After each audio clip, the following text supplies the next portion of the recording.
In this video I have a one Benq 24-inch monitor, which model is GL2450T model. Monitor is on a base stand.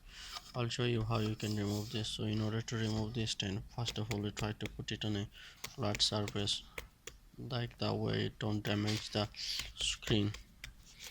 So you just as you put in a flat surface,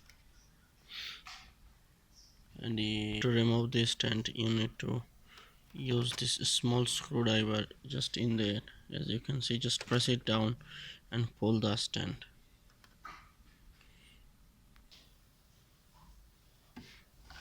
Just press this down and just pull.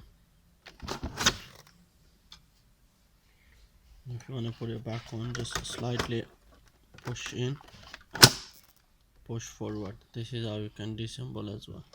So again, just push that down and pull. Thank you for watching this video. If you like it, please subscribe the channel.